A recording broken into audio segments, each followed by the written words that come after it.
Okay, good afternoon, everyone. Welcome to our seventh CJS lecture for winter 2023. My name is Yoshihiro Mochizuki. I'm a Japanese language lecturer at the Department of Asian Language and Cultures. Before introducing today's guest speaker, we've got some general announcements. Please join us 2 weeks from now on Thursday, March 9, for the next lecture in the winter 2023 CJS Thursday lecture series. The title is Designing Wartime Economic Controls, Productivity and Firm Dynamics in the Japanese Cotton Spinning Industry, 1937 to 1939. Given by Professor Tetsuji Okazaki, Professor of Economic History at the Graduate School of Economics of the University of Tokyo. Also, on the same evening on March 9, there will be the 8th entry in the Diamonds by the Decade, the Best of CJ's 75th Anniversary Film Series, a screening of the 2000s film Toni Takitani, directed by Jun Ichikawa. It will be shown at the State Theater, Theater 1 at 7:15 p.m. More information and tickets are available from the Michigan Theater website. And some notes for the webinar audience. For those attendees joining the webinar, webcams and microphones have been muted, but we invite you to use the QA function during the lecture to submit any questions you have. And the presenter will try to address as many as possible. The live transcription, closed caption will be enabled, but if you would rather not have it, just go to the bottom right corner and disable it. And please check out our CJS events page or U of M page or various social media for CJS lectures scheduled in winter 2023. So now the introduction of today's speaker. It is my pleasure to introduce our esteemed guest speaker, Professor Gregory Khezrnejat. Professor Khezrnejat is an accomplished author and associate professor at Hosei University's Department of Global and Interdisciplinary Studies. He holds a PhD in Japanese literature from Doshisha University, where he completed his dissertation on Tanizaki Junichiro. Professor Khezrnejat is a leading scholar in the field of transnational and exophonic Japanese literature, exploring the relationship between language, culture, and identity in the context of second language authorship. He's a recipient of numerous awards, including the Kyoto Literature Award in 2021 for his debut novel, Kamogawa Runner, which draws on his early experiences in Japan.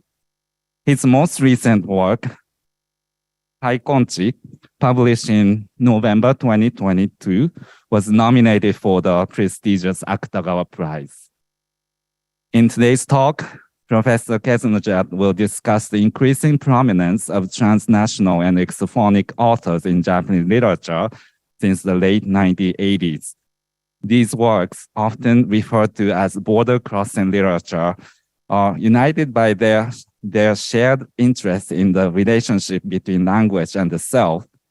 We look forward to hearing Professor Khezrnejat's insights on the challenges of writing in a second language and the transnational elements of Japanese literature. Without further ado, please join me in welcoming Professor Gregory Khezrnejat.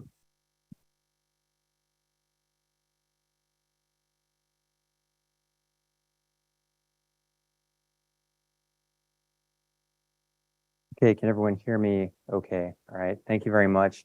I want to begin just by saying again, thank you to the University of Michigan, as well as the Center for Japanese Studies for extending this very generous invitation to come here and speak with all of you in person today. It's very nice to be able to travel again, and so I'm happy to be here. This is actually my first time in Michigan, but when I was a graduate student studying Tanizaki Junichiro, as Professor Mochizuki mentioned, I spent a lot of that time reading the work of his primary English language translator, Edward Seidensticker, who of course spent some time here as a faculty member and wrote about that in his memoirs. And I also made many references to Professor Kanito's work on Tanizaki. So an honor to be here at an institution that has contributed so much to the study of Japanese literature in the Anglosphere. So as was mentioned in the introduction, I teach modern Japanese literature as an associate professor at Hosei University in Tokyo. And I mainly have done Tanizaki Junichiro, but in the past few years, I've been very interested in this concept of Ekkyo Bungaku, or border crossing literature, that we're going to discuss today. And as of 2021, I've been working in that field also as an author. And so that creates sort of an interesting dynamic for talk events like this, because it sort of leaves me wondering what voice to use, right? Am I speaking to you as an author in this area, or am I speaking more as an objective researcher of the area?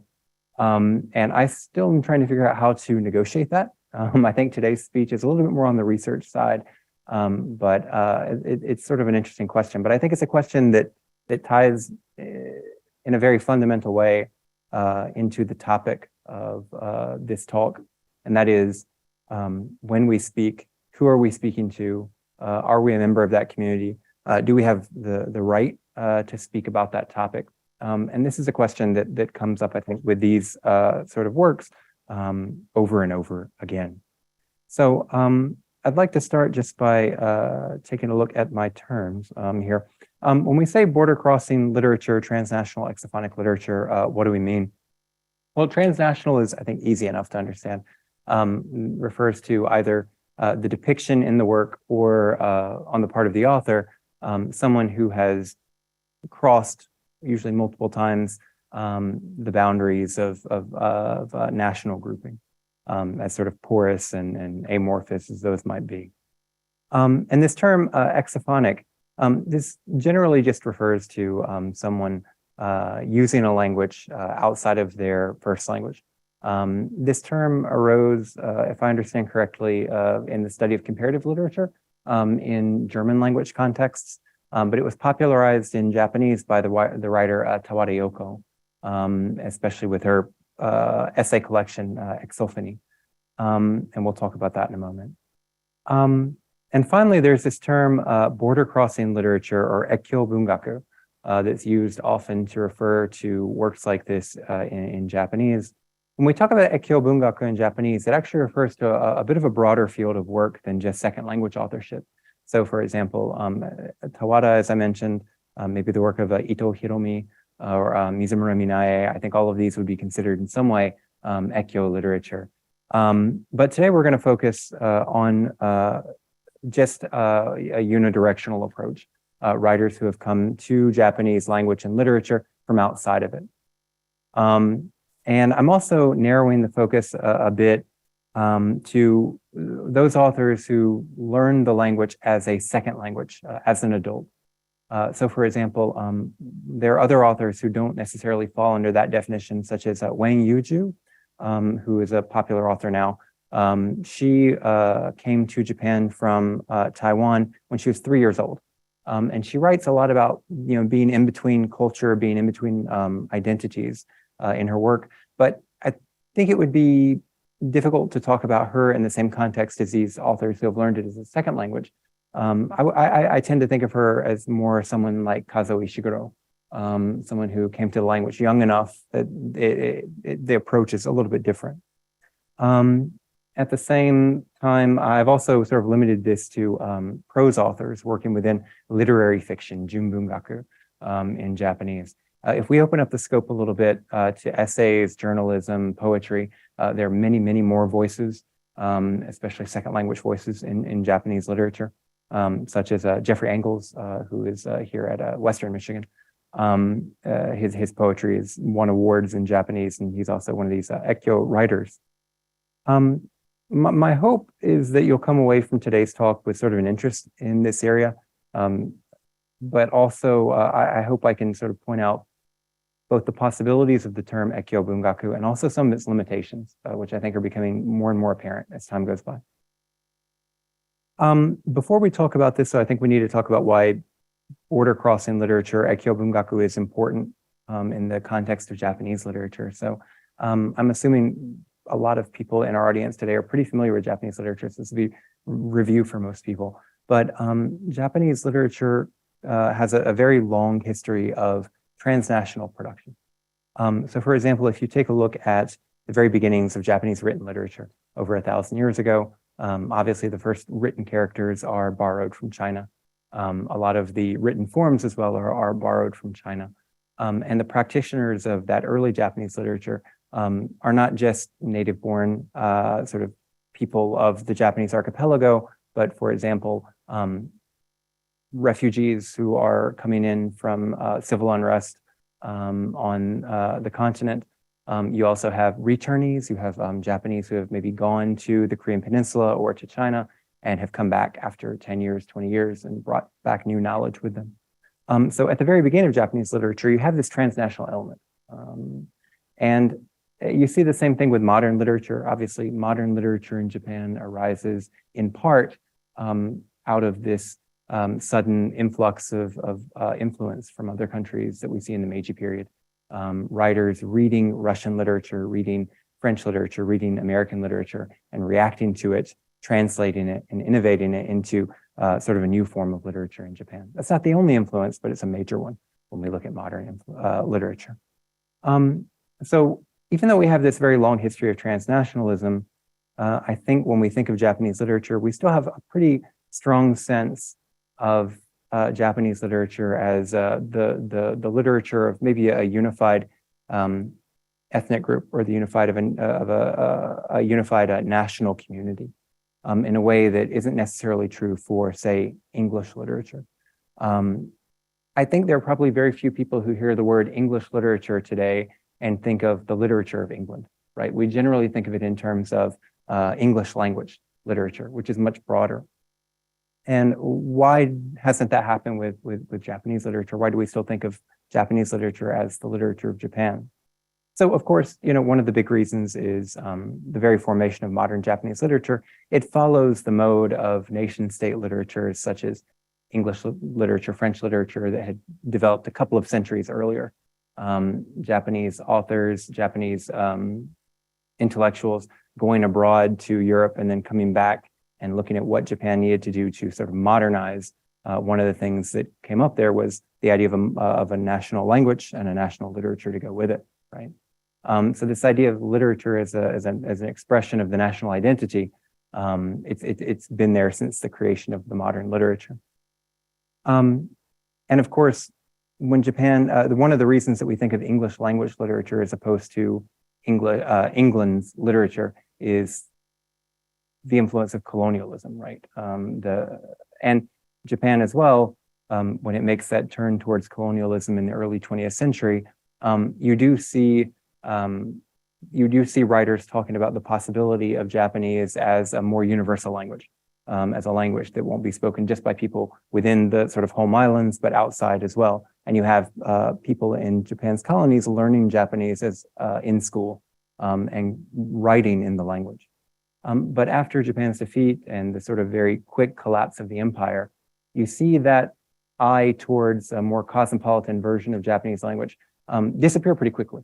And it sort of implodes back on that sort of nation state version of Japanese language and literature in the post-war era, almost as if to sort of suppress the memory of the colonial period, right?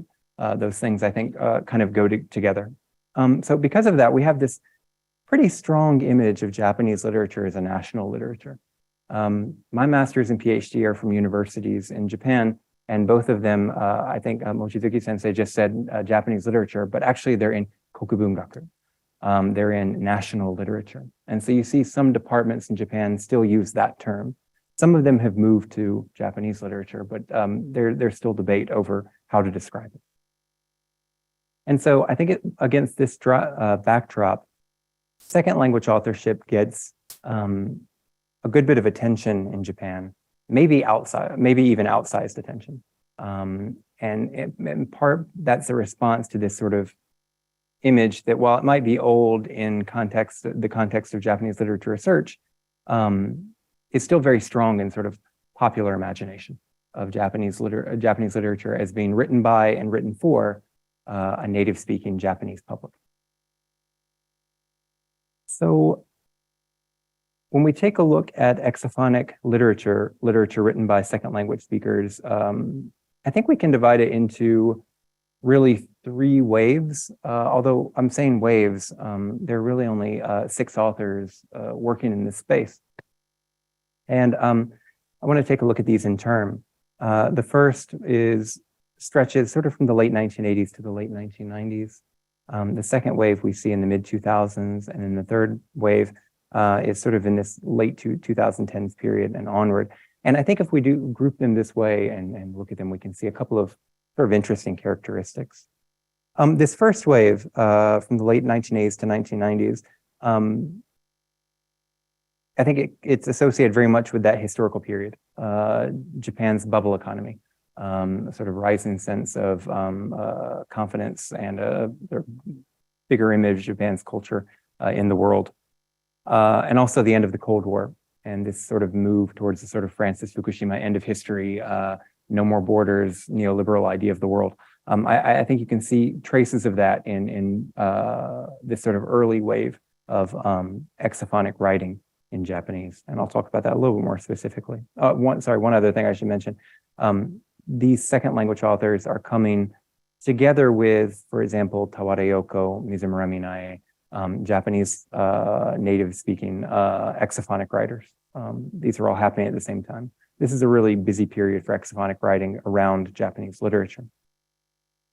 So the first author I want to talk about is Ian Hideo Levy, Levy Hideo. He was born in the US in 1950, but he grew up around Asia, especially Taiwan. And his father was in the Foreign Service as a diplomat, and so he spent a lot of time in Asia. In the US, he ends up becoming a scholar of Japanese literature and a translator. And in 1982, he translates the Manyoshu. And for that, he wins the US National Book Award for the translation. So this sort of gives him a certain amount of prominence as a scholar of Japanese literature at that time. And he begins to make an impression, I think, on the bundan, the literati in Japan. If you look at the magazines from the 1980s, you see him contributing reviews and columns and sort of being that voice from the outside in some contexts, writing about Japanese literature. Soon after that, he begins writing fiction.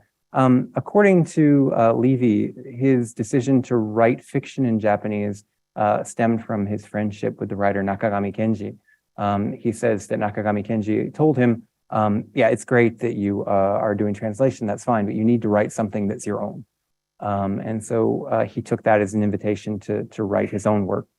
And in 1987, he writes a novel, rather a short story called Seijoki no Kikoenai Heya, or a room where the Star-Spangled Banner cannot be heard. He follows that up with 2 more stories that are eventually compiled into a book. And the 3 stories together tell of a young man named Ben Isaac. It's sort of written in the I novel mode of Japanese literature, a sort of barely concealed story that tells the author's own life in some way.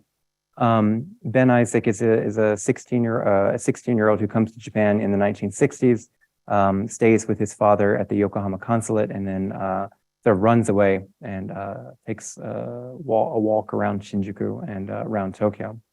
And it's a really compelling look at identity and language in relation with Japanese language and Japanese language learning.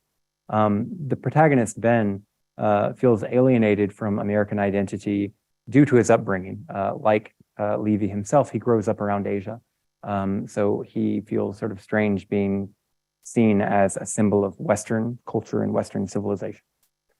He also feels alienated from American identity because of his ethnicity. The main character is Jewish on one side of his family, and being in the sort of American community in Yokohama and Tokyo, He depicts them as being white Anglo-Saxon Protestant, culturally very Southern, and he feels a separation between himself and them there. But he also feels alienated from his Jewish identity because he's been sort of disowned by his family because of his father's second marriage to someone from China. So he's kind of at this sort of crossroads between these different languages, identities, cultures, and he's trying to find himself. And in that space, he makes this sort of quixotic journey to try to become Japanese, try to immerse himself completely in the language and culture. This story was translated into English in 2011, and I'd recommend you to take a look at it if you haven't yet. Levy has stated himself that he wrote this novel in order to speak with the readers of Japan, Nihon no Dokusha, directly without going through translation. And it does that in a really interesting way because the story is written with third-person narration. So it separates itself from the protagonist, and it sort of forces the reader to identify with the protagonist in a way. And if we assume that most of the readers of this book are going to be native speakers, are going to be the readers of Japan, I think there's a real radicalness to this sort of bringing them outside of that and making them experience their own language and culture from an outsider point of view. That's one, this is kind of a different topic, but that's one issue I have with the English translation is I feel like the English translation necessarily doesn't include that element. If you read the story in English, you're reading it as an English-speaking outsider. So it doesn't really require anything of you to read it, which I think that's one issue that comes up when you try to translate Ekkyo literature, this sort of border crossing literature. The position between the implied reader and the story necessarily changes. Sorry, it's just kind of an aside. Levy has kind of gone on to build a career writing Japanese literature over the past few decades. Many of his stories are set in China and other parts of Asia. His newest story, his newest novel, Tenro, came out 2 years ago, and it tells the story of an aging American living in Japan who goes to Tibet after the death of his mother. And so you see this sort of constant journey inwards, almost to the point of parody in Tenro. I feel like there's a little bit of self-awareness to that story. This never-ending journey, trying to reach something, but never quite getting there. That Levy has made the hallmark of his career. The second writer who appears is quite different from Levy. That's David Zapetti. David Zapetti was born in Switzerland, plurilingual, spoke multiple languages before coming to Japan, comes to Japan and lives in Kyoto and studies at Doshishi University. Graduates there in 1991. Coincidentally, that's the university where I was. And when I was at Doshishi, I had the chance to speak with some professors who knew Zapetti. There were a couple who were still there, and they all said that he was had a gift for language and that he was a very quick student. And were very they had lots of praise for him. After graduating, he went to work for a TV station in Tokyo as a producer, and then eventually debuted as a writer in 1996 with a novel called Ichigen-san. Originally, when he submitted the story, the name of the novel was Ichigen-san no Kotowari, which is a familiar phrase from Kyoto. If you go to Kyoto, there are lots of sort of old establishments that don't take customers from off the street. If you want to go in, you have to have either be brought in by or have a recommendation from a joden, sort of a returning customer. And, you know, Zapetti uses this idea of the Ichigen-san, the person who can't go into the restaurant because he's a newcomer, and sort of turns that into a metaphor for his position in Kyoto as a foreign student, right? And this sort of sense of being blocked out. The story is a little bit more, Levy's story is very light on plot. It's very sort of about the main character's inner life. Zapetti goes for a much more plot-heavy story. It's a little bit more pulp, and that fits with Subaru, where he debuted. Subaru's stories tend to be a little bit more towards the entertainment side. They tend to be a little bit in between. It tells the story of a young exchange student who at a university that's clearly meant to be Doshisha, who meets a young woman who's blind. They fall in love. misadventures ensue, and eventually the young man leaves Japan. And the sort of love story with the blind girl is clearly a reference to Tanizaki Junichiro's Shunkinsho, A Tale of Shunkin. So he's making this very clear literary allusion to Tanizaki in the story, but it's not necessarily reflected in the writing style, which is sort of an interesting disconnect. This story is written as a first-person narrative, and as such, it's much more in your face than Levy's writing. The narrator is very clear that he sees something absurd about some parts of Japanese culture, and he sort of invites the reader to see that along with him and assumes that the reader will be sympathetic, but it's very different from what I think Levy is doing. I think there is sort of as I mentioned, this story is much, there's a bit of maybe a neoliberal element to it. There's a sense of historicity there. The main character describes being in a restaurant and seeing the fall of the Berlin Wall on television, and initially thinking that it's a sci-fi movie, and then realizing that it's actually happening. And then he starts to wonder, what am I doing with my life here in Japan? And he sort of sees Japan as being this sort of ahistoric place outside of history, and that history is happening somewhere else, and that he needs to get back to that. But this, that realization in itself, and the main character's sense that all walls need to fall before him, that he needs to be allowed into all of these spaces unconditionally, it's quite striking to read, I think, 30 years on, and see maybe something that's happening there.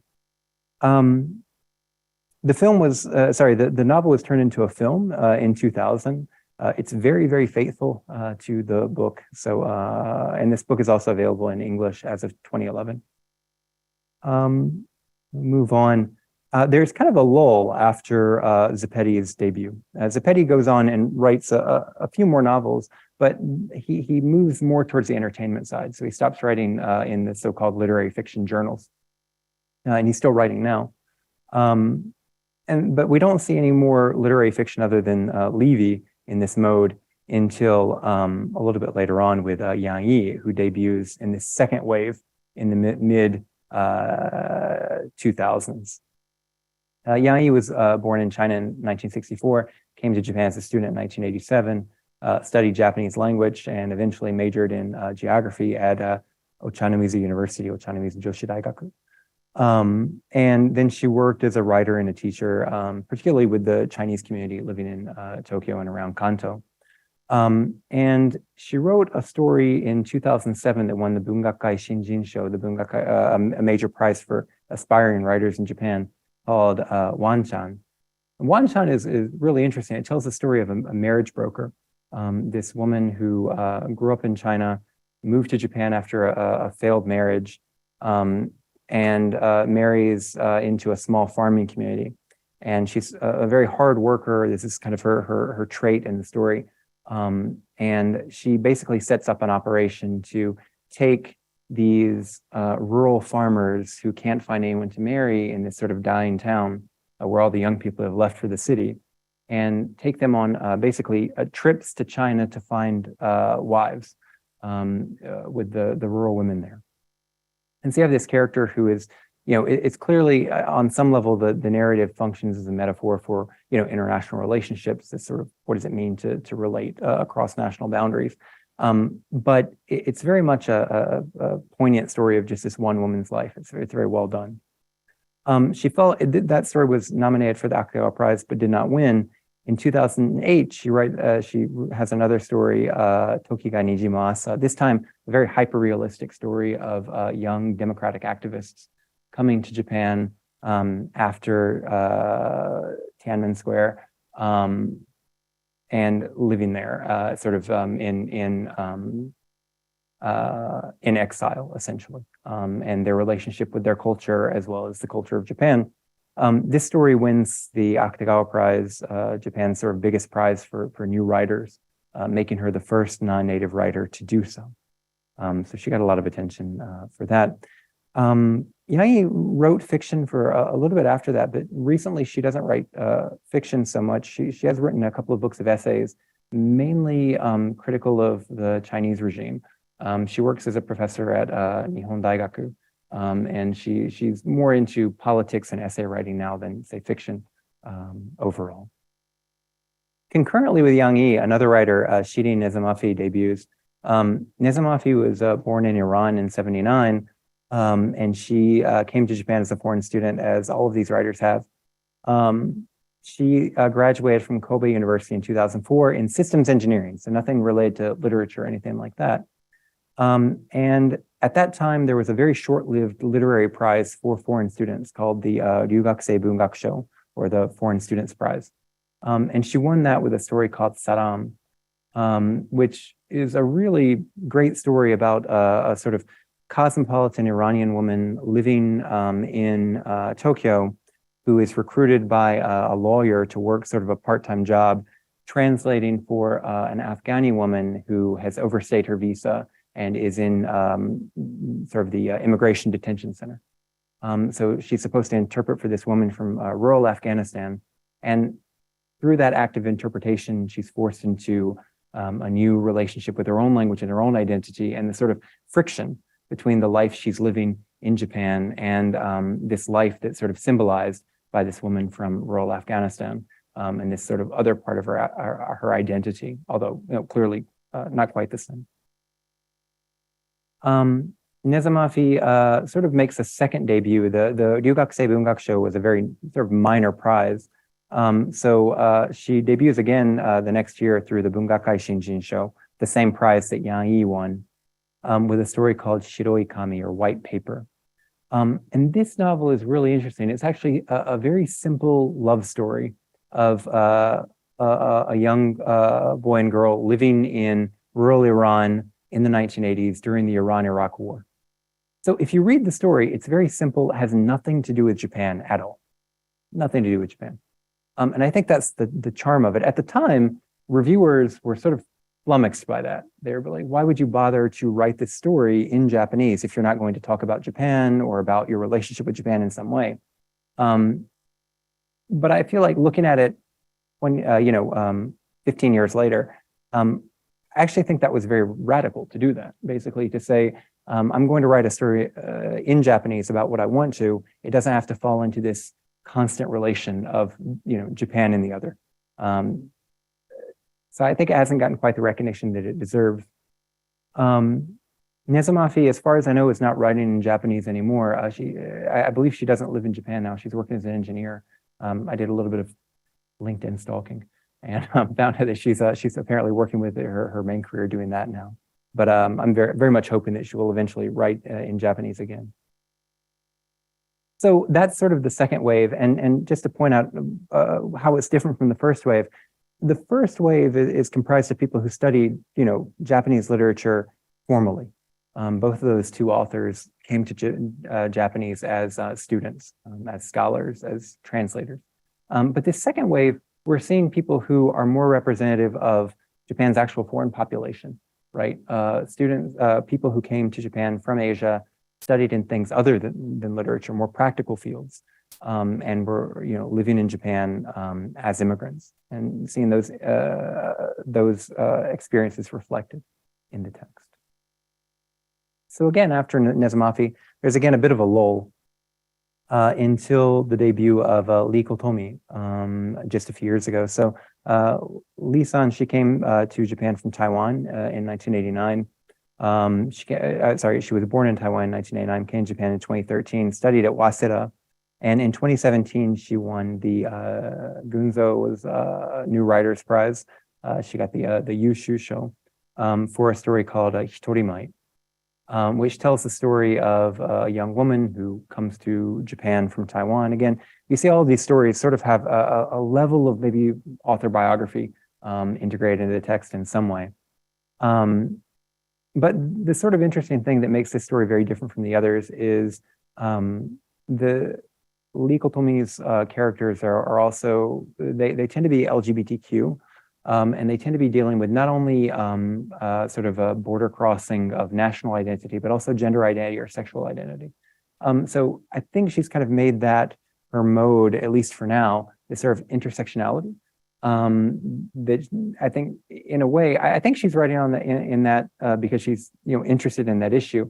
But if we think about it in this context of Ekkyo, it functions very well to take the focus of the narrative away from this sort of single foreigner versus Japan level, and sort of decenter that. Most of her stories deal less with questions of language than those questions of gender and sexuality. But in 2021, she wrote a story that deals very sort of what do you say, mashomen, deals with in a very head-on way this idea of language, and that's Higambana ga Sakushimen. This story is sort of a dystopian tale. It's set in a near future where something has happened.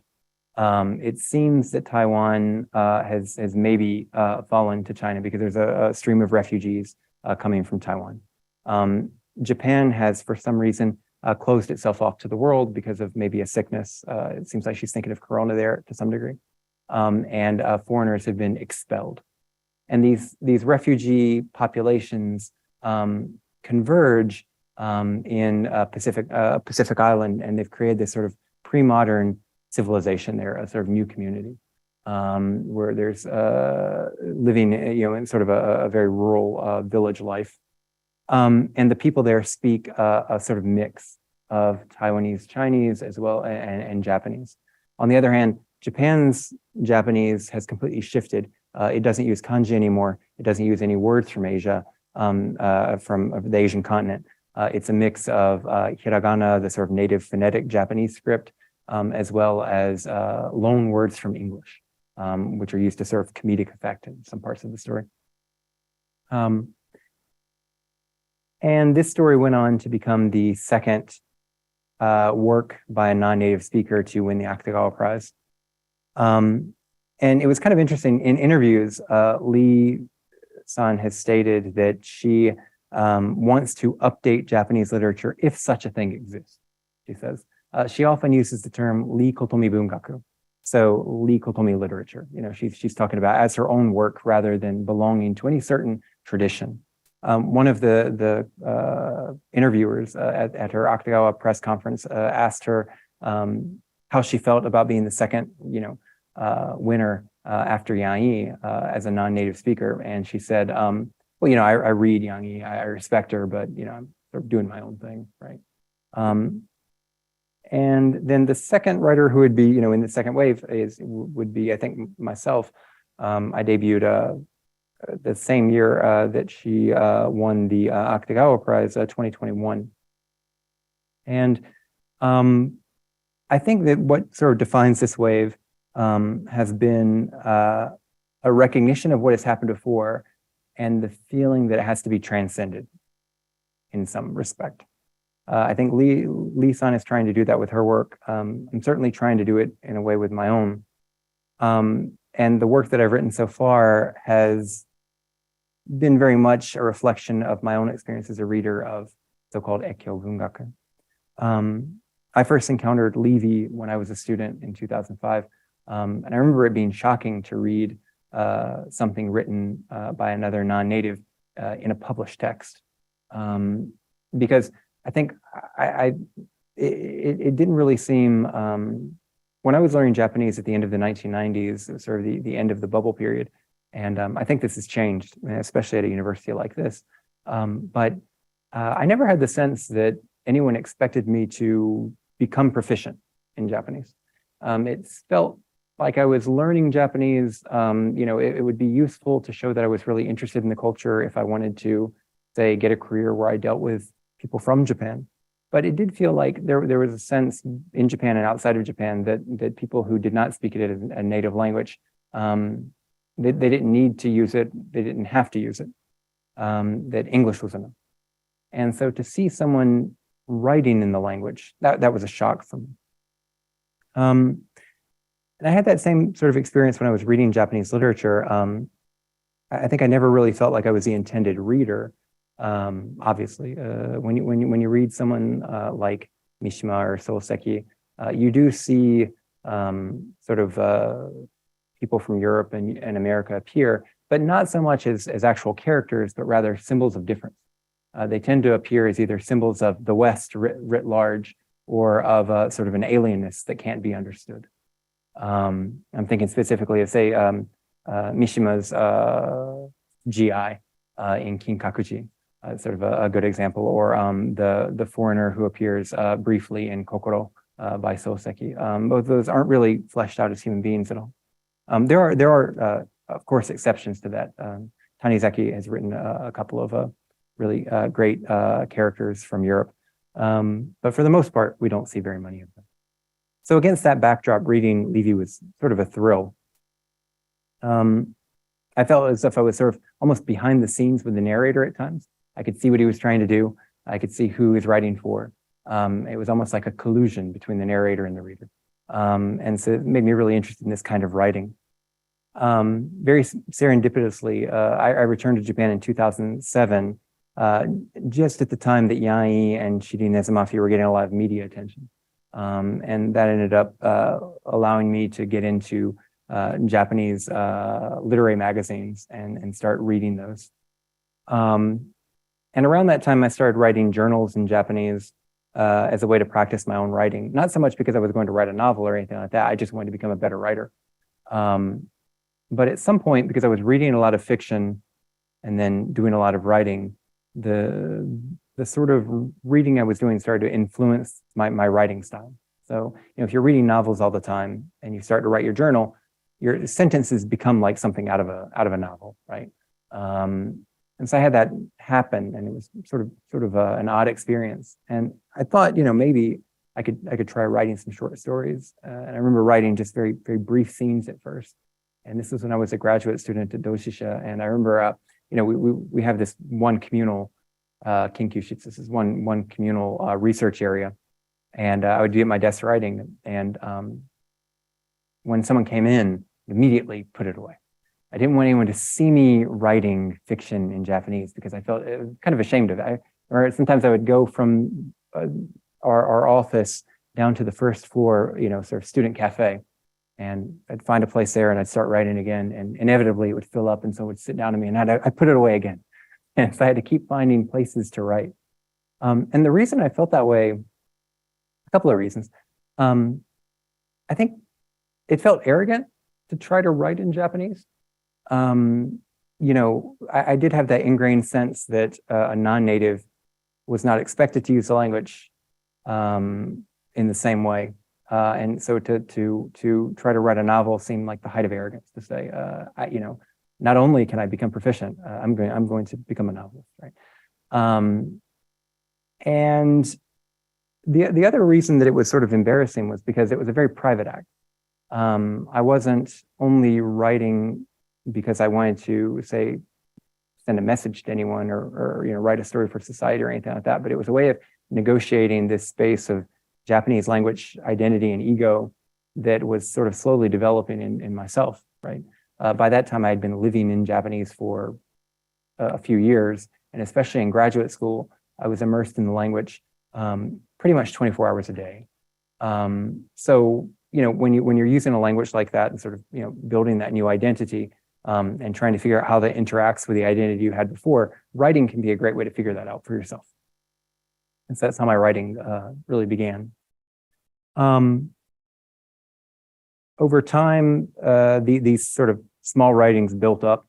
And I think by the time I wrote Kamogawa Runner, I had probably 400 pages of just, different scenes and things I had tried to write. And so I found out about this prize called the Kyoto Bungakusho, the Kyoto Literature Prize, and decided I would try to enter it during the Corona downtown time, essentially.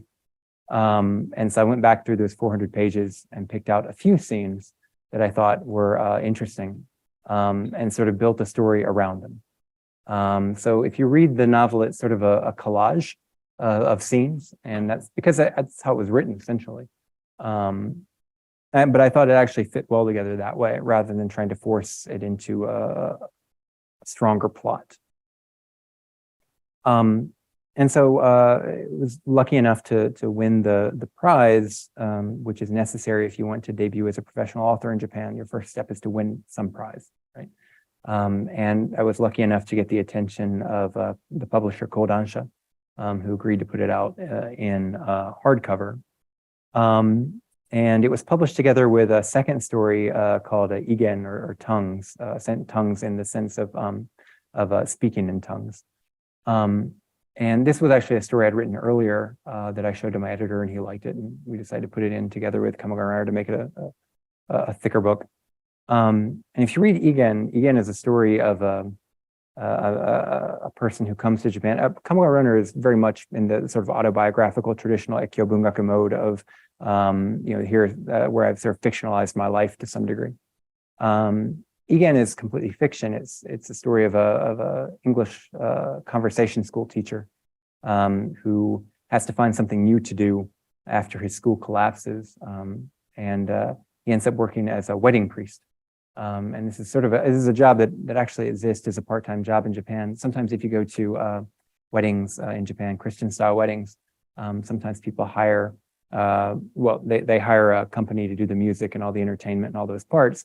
And as a service, some of those companies offer a real foreign priest to come and officiate your wedding.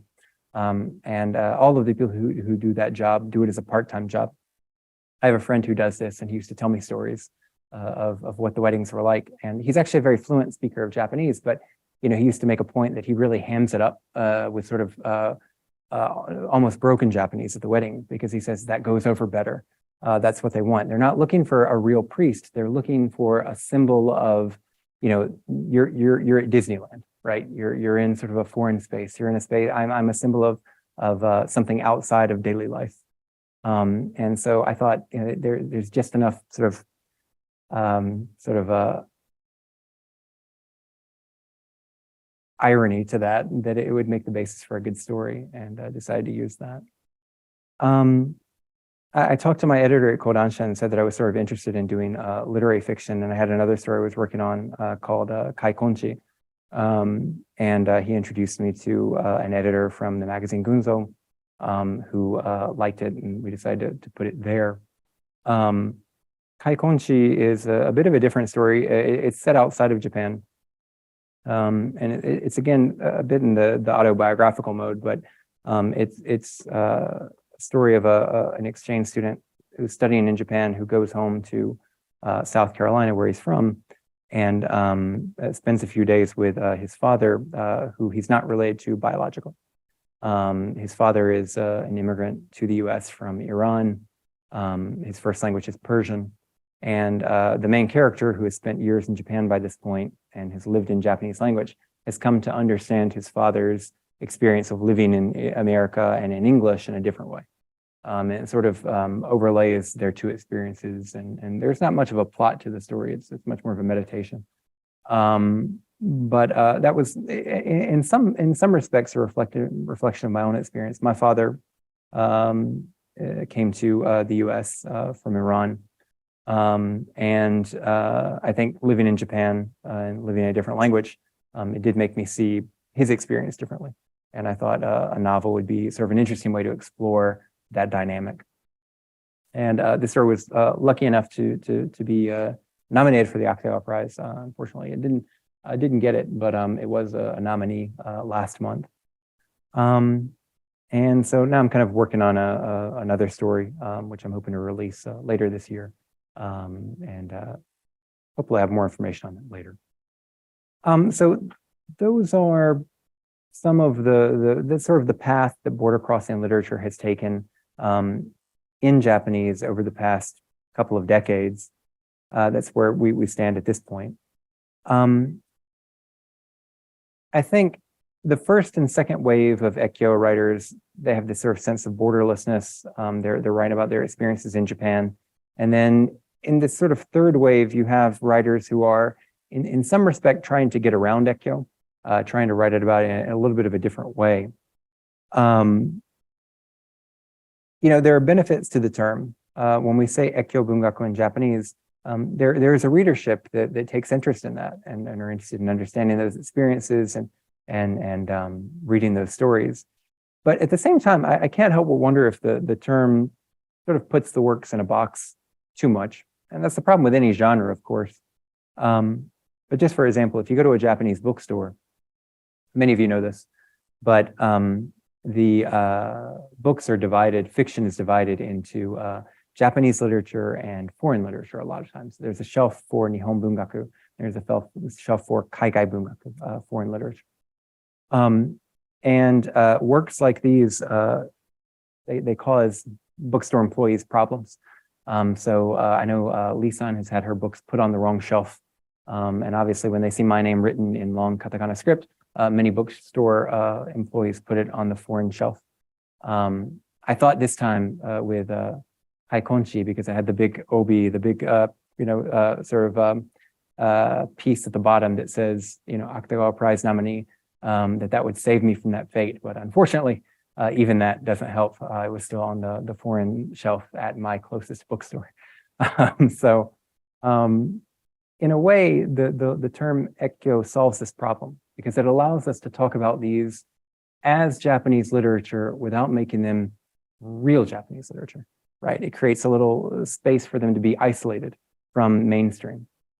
And I think that's a problem. And I think the fact that, we've gone 30 years talking about these kinds of work and using the same rhetoric has made it too easy to digest them.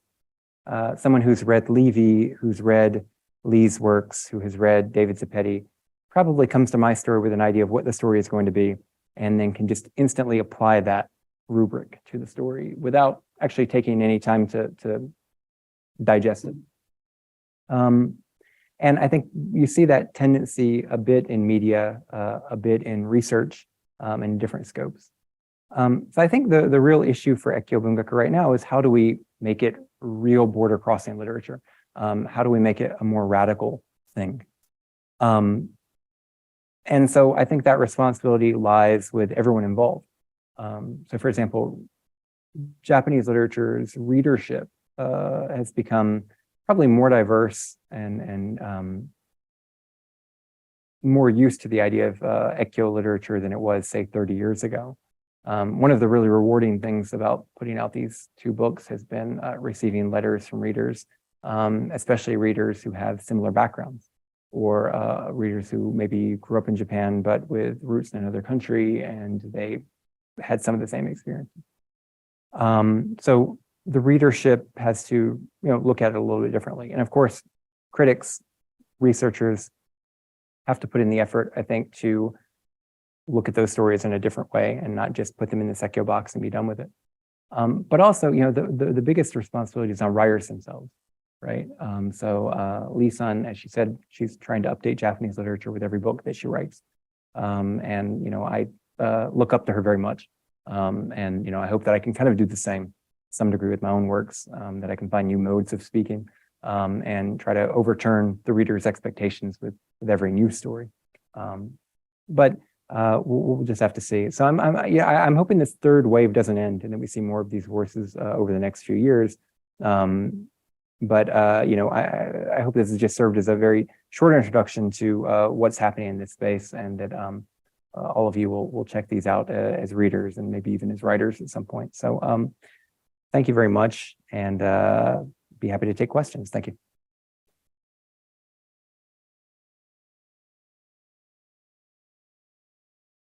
Thank you, Professor Khezrnejat, for the great talk. So now we'd like to open floor for the QA session. And for those on the webinar, please feel free to ask your question using the Q&A function. And if you have a question, please speak the microphone so that the webinar audience can hear your question.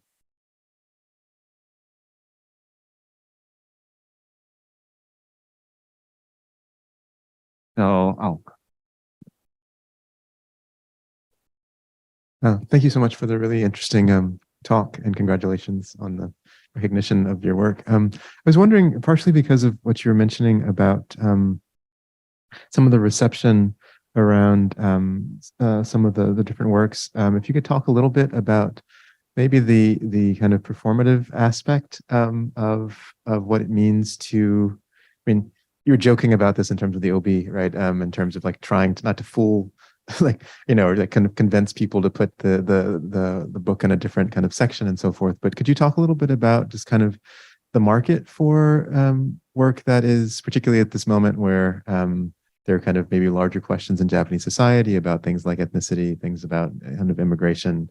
And, some might say the demise of at least of a certain kind of Junbungaku kind of aesthetic, or and what it means to kind of potentially reinvigorate that with other voices.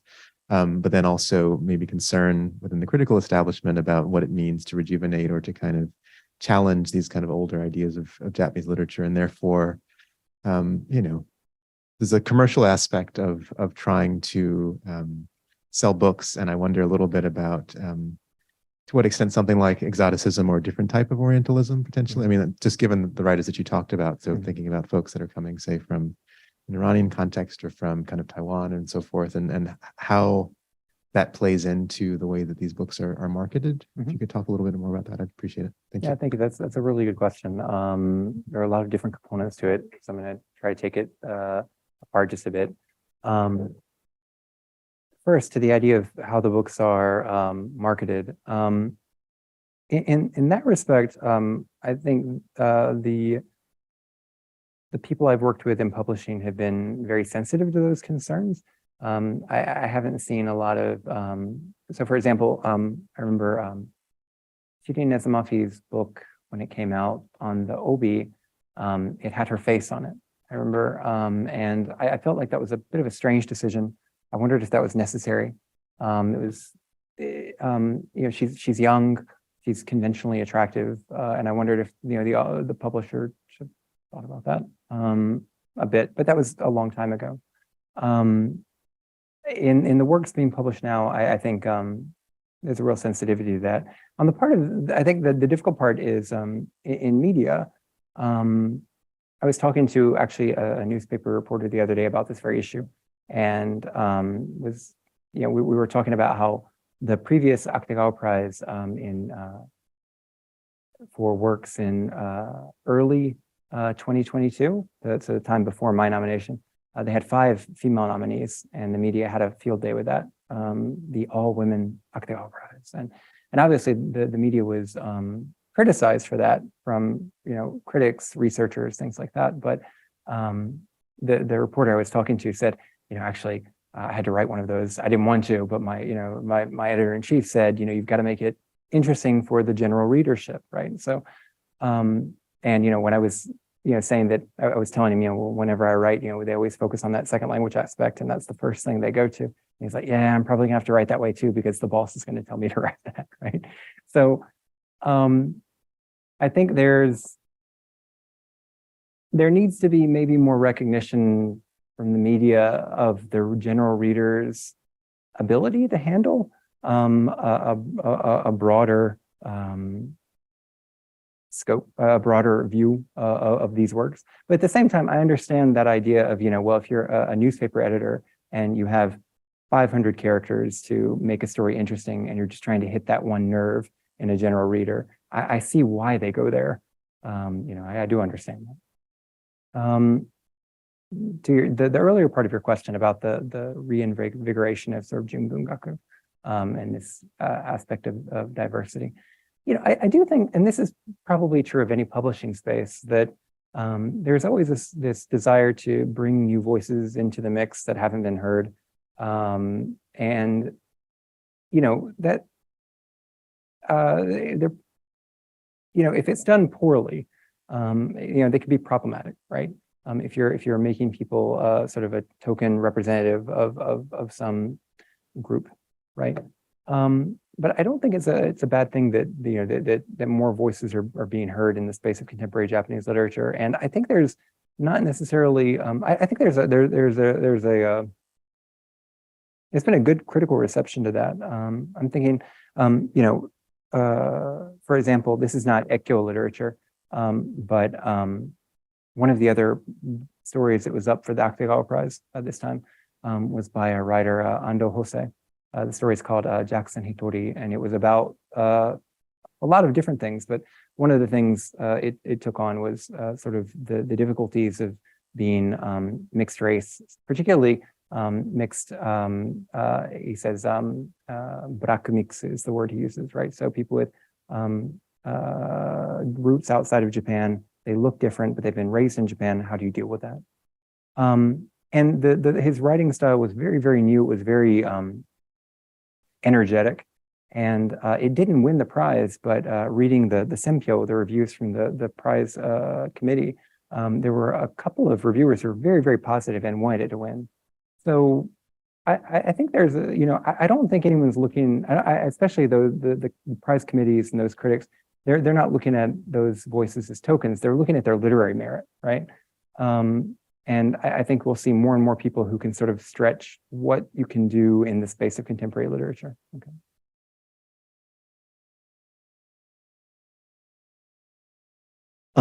Thank you so much for your incredibly interesting talk. It was quite fascinating to think through this subject matter, which I hadn't really thought about a lot before. And I guess my question's related to some of these waves, especially your mention of the first wave, Ian Levy, coming during the period of time of the bubble economy. And when I think of the bubble economy, I often think about the whole discourse of Nihon Jinnon and this kind of essentializing discussion about Japanese identity. And then I'm also thinking in terms of your discussion of border crossing literature about, just the tension in the foreign gaze, especially the fear of replicating, say, Orientalist discourses and things like that. And so I was wondering, in terms of this literature thematically, how do these writers grapple with the tension between, say, like Nihon Jinron discourses or any attempts to essentialize the encounter with the Japanese, and then also, in terms of like Orientalism and things like that. I don't know if they do, but if they do, I don't know if you could speak on that. Yeah, thank you. That's a great question. In Levy's case, it's a really good point that bubble economy, that period of Japan and Nihon Jinron are kind of connected, right? And I think in the worst case, the way of looking at Ekkyo Bungaku can end up supporting that, right? So, for example, if someone can look at a work like my story, Kamogawa Runner, that tells the story of a student coming to Japan, feeling like they're an outsider, feeling like they can't quite blend in, and there's sort of a self-satisfied reading to that, like, yes, we are very unique, right? And I've seen that in some reviews, and that kind of, I said, well, I didn't quite get what I was going for there. But so I maybe there is some level to that, to Levy's sort of early popularity. As for Levy himself, what he's trying to do in the work, I think he's almost parodying that to a little bit, because you see his main character, Ben Isaac, taking on a very cultural essentialist view of Japan, and then trying to mimic that, and then trying to be a part of that, right? And I do think he's very self-aware in doing that. In my own story, I dealt with that a lot as well. My research was basically on Tanizaki Junichiro and his relationship to Orientalism. So it was something that was very much in my mind when I was writing the story. And so I tried to show that with the main character. I tried to show him being Orientalist, right? Not necessarily meaning to, but his default mode for processing his experience in Japan are all of the images he has from, say, American culture and the books he's read before. And though he's not aware of it, he's projecting those onto what he's seeing. And I was kind of, I was hoping more reviewers would kind of pick on that, but no one has messed with it very much. But so I know, at least in my case, I think in other cases that writers are very aware of that, and they're trying to deal with that in some fashion. Thank you. Okay, we have one question and one anecdote to share on the Q&A function on the webinar. So first, from Professor Jeffrey Angles from WMU. Thank you very much. I'm just going to read it. Yep. So he wants to share his experience. Thanks for mentioning my name at the beginning of your talk as an Ekkyo Bungaku Sakka. I just wanted to mention an anecdote echoing something that you had said. Not long ago, I approached one of the big Japanese literary magazines about an idea for a novella, which wasn't about foreigners in Japan, but simply about people who just happened to be Japanese. Although the magazine was very interested in publishing me, they immediately questioned the subject matter. They asked me the same question that critics ask of Nezamafi. why should you write this? Could you change the plot to include something about foreigners in Japan? I think this question came from a sincere desire, with all of its political implications, to broaden the purview of Japanese literature, whatever that is. But I also realized what a small confining box Ekkyo Bungaku really is. This kind of limitation, however, doesn't exist within the world of poetry, where one can write about any subject. Thank you very much for that, Professor Engels. It's a really interesting anecdote. I haven't had that experience myself yet, but I can definitely imagine that. And I think that it's sort of difficult, right? Because there's a danger in so, for example, if you're a second language speaker and writer of Japanese, then obviously that experience with the language is a big part of who you are, right? There's no way to get around that. There's no way to go back to being someone who doesn't have that experience. So, not writing about that, are you, by doing that, avoiding a big part of yourself, which is probably something a writer of literary fiction can't do, right? You can't choose parts of yourself to sort of cut away when you're writing, right? And so I think on one part, in one aspect, editors are conscious of that, and they're trying to encourage you to sort of use all of your tools, right? So it doesn't necessarily come from that sort of exploitative place, but it's more, asking the writer to, utilize everything they have to bring to the table. On the other hand, there is that desire, which Professor Engels mentions, to, write something that is going to have that connection. Thinking of how to put this, but to basically that put front and center an issue which interests a lot of people. So it's hard to find ways to navigate that, but I think the only way to get through it is for writers and readers to sort of evolve together. So my hope is that, for example, if I could write and sort of build a readership in a way that readership will be more willing to come along with me if I write something that goes in a different direction. So maybe that's what needs to happen at this stage, although I'm just speaking of my own ideas. It's really interesting that doesn't happen in poetry, though. I haven't really thought about that, but that's a really great point. Thank you very much for that. Webinar Q&A function. Thank you so much for your interesting talk. I wanted to ask if you have observed any particular linguistic trends in Ekkyo Bungaku, or to what extent one's knowledge of or position between multiple languages has influenced exophonic literature or occurs as a theme in these works. That's a great question. It really depends on the writer and the work, I think. So, for example, my stories are very much about language, maybe too much so. I'm very concentrated on that sense of disconnection and not feeling quite at home with language. But for example, I think Lee-san's work, she's also interested in questions of language, but she makes a point of trying to, so for example, she'll have a character say something in Chinese and she'll render it in Chinese, but then she'll add furigana for the Japanese, or she'll add some other way of making it understandable. She kind of doesn't dwell on that difference, but instead tries to bridge it in her text and then move on to other issues that she might be more interested in talking about. Other writers, such as Zeppetti's Ichigen-san, makes zero reference to the main character's difficulty with Japanese at all. Zero. It's actually fascinating, and I think that's a decision on his part not to go there, right? So it really does depend on the writer and the work.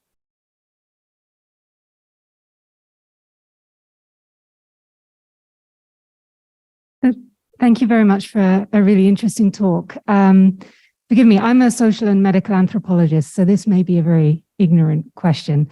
But I was really struck when you were just answering one of the questions with how you were kind of engaging with notions of identity vis-a-vis language, and how there's this kind of push to have, identity be wrapped up in the fact of writing in a second language in particular ways.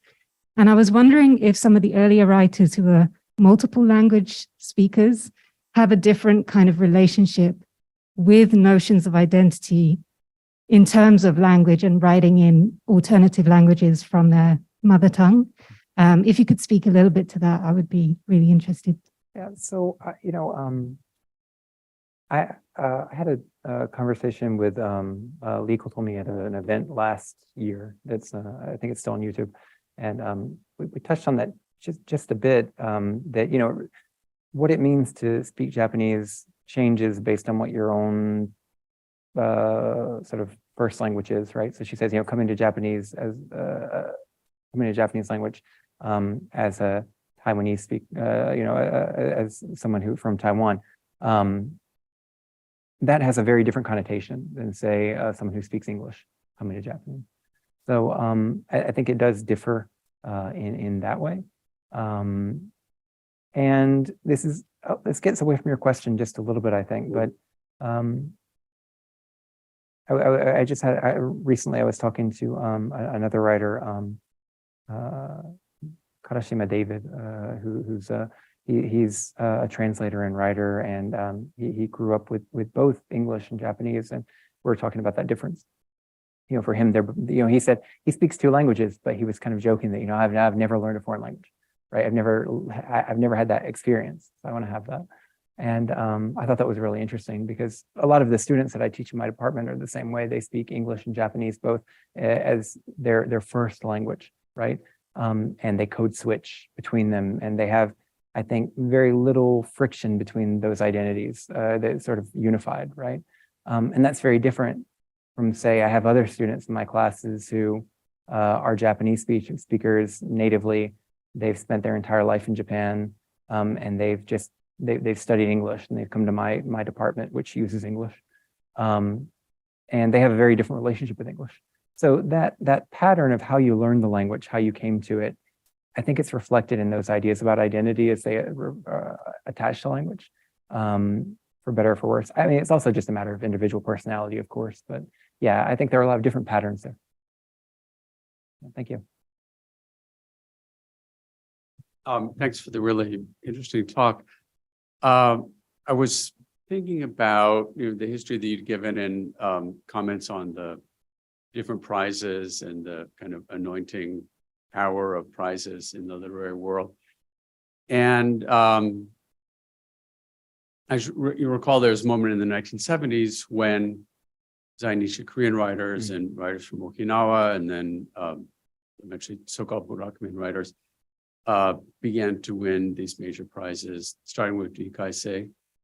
And I'm just wondering if you would be able to locate the history of Ekkyo Bungaku writers or exophonic writers in connection to that earlier history, which is in some ways about nationality and ethnicity and also language necessarily. That's a really good question. I always hesitate to make that connection because I feel like when it comes to the question of, for example, particularly Zainichi writing, the historical specificity of that issue is, I guess I feel like it needs to be respected in and of itself. And so to make that connection between what happens in Ekkyo literature and then that, I guess I don't want to make a loose connection there, right? If that makes sense. But I do think it would probably be possible to say that at every stage of probably Japanese literature's modern development, you've seen the space of acceptable writers and what that means in terms of social status, ethnicity, gender, class. You've seen it broaden more and more. And in that sense, you can see what's happened with Ekkyo literature as being sort of falling under that same sort of movement over time. I think that works to the benefit of Japanese literature. Just, any literature is based on homogeneity in some way, is going to be limited in where it can go, right? So, not that identity needs to be the forefront of literature, but having people with different linguistic experience, especially in different communities of thought, interacting is going to make for a stronger literature, I think. I kind of sidestepped the question, I feel like, a bit, but yeah, thank you very much. Thank you. We have one interesting question on the Q&A function, and this is going to be our last question. One participant said, may I ask you if you have plans to write or translate your works in English by yourself? In that case, do you think you can still tell the same stories in a true sense you had meant to American audiences in their native language? In other words, do you think these readers need to be challenged in some way to understand the way to appreciate foreign literatures? Yeah, thank you. That's a really good question. And it's one I've received a couple of times now. People have asked if I was interested in translating my work. And at least for now, I'd say no. For example, Lee-san, she translates her work into Chinese, which I'm sort of awestruck by her ability to do that. I think I would rather have someone handle it who was not me, just because if I was the one doing the translating, I would feel, I think with every sentence that I wrote that this isn't what I want to say. This is not what I was trying to say. This is not the same thing as the Japanese. And so I think it's best if you have a translator who can have distance from the original text and feel free to just say, well, I'm going to translate this and make it my own work. I need someone who would do that. As to the question of whether or not it would be able to, if you could read it the same way in English, I don't know if it's possible. I think it would need to be a completely different story in a way. No, I alluded to that with Levy's story. Just for example, when Levy's novel was published in English, there were some reviews in magazines that said, I've heard this story 100 times. Young Westerner goes to Japan, learns the language and culture, finds himself, and sometimes, in some cases, it wasn't even a completely negative comment. One of the reviews said, oh, it's amazing that even though it's that basic story, Levy has found a way to make it interesting. But I feel like that way of looking at the story really doesn't get to the essence of what Levy was doing with that novel. And I just don't know if there's a way to do that in a different language. So I guess I would be a little bit hesitant to release stories in English because of that. I would be interested in writing at some point in English, from the start, but maybe not in translation, at least for now. Much. Once again, thank you very much, Professor Khezrnejat. Please join me to give a big round of applause for today's talk. Thank you so much. Thank you very much.